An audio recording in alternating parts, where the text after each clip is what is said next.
surati Al-An'am inazungumza wazi wazi sura aya ya 12 kwamba kadhalika ja'alna likulli nabiy aduwwa ash-shayatin al-insi wal-jinn yuhi ba'dhum ila ba'din zukhruf al-qawli ghurura walau sha'a rabbuka ma fa'aluhu fadharhum wama yaftarun. Asa Mwenyezi Mungu ni hivyo hivyo tumejalia kwa kila nabii. Yesu Kristo kwetu sisi ni nabii, kwa hivyo Mwenyezi Mungu asema tumejalia kwa kila nabii maadui wa kishetani, mashetani ambao mashetani wa kibinadamu na mashetani wanaotokana na majini. Hao ndio maadui wa mitume.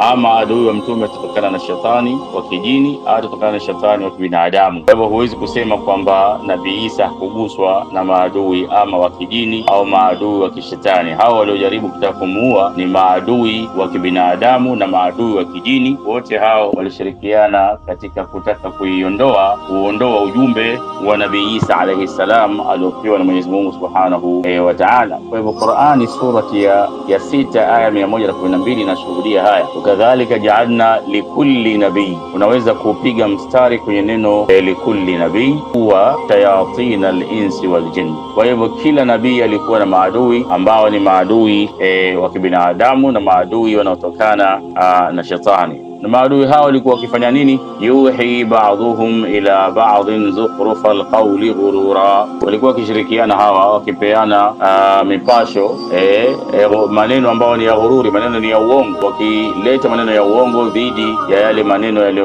yaliyoletwa na mitume hao. Walau shaa rabbuka, laiti Mwenyezi Mungu angetaka Mola wako, ma faaluhu, wasingefanya uadui huo, fadharuhum wama yaftarun, lakini waacheni na hayo ambayo wanayaleta ya uongo. Na ama katika surati al-Furqan, sura ya Furqan aya ya 43 inasema wazi wazi, wakadhalika ja'alna likulli nabii aduwa minal mujrimina, tumejalia kwa kila mtume adui miongoni mwa watenda maovu, majambazi. Wakafa bi rabbika hadiyan wa nasira, lakini anatosha Mola wako kwamba yeye ndiye mwenye kuongoza na mwenye kunusuru. Kwa hivyo huwezi kusema kwamba kila mtu aliguswa na shetani isipokuwa Yesu Kristo na mama yake. Na kwa hivyo aya ziko wazi katika Qur'an al-Karim, lakini ndugu zetu wa Ahlusunna wal Jamaa bado wanaendelea kuamini hadithi na wakitupilia mbali kauli ya Qur'ani al-Karim, na ukiwagusa wanasema Qur'ani na Sunna, Qur'ani na Sunna. Iko wapi hiyo Qur'ani mnaifuata kama mnaamini kullu mauludun yuladu illa wa yata'anuhu ash-shaytanu illa Isa ibn Maryama wa ibnaha? Ikiwa mnaamini hivyo kwamba kila kiumbe kinachozaliwa kinaguswa na shetani isipokuwa Isa na mama yake, unaitupilia mbali surati Al-An'am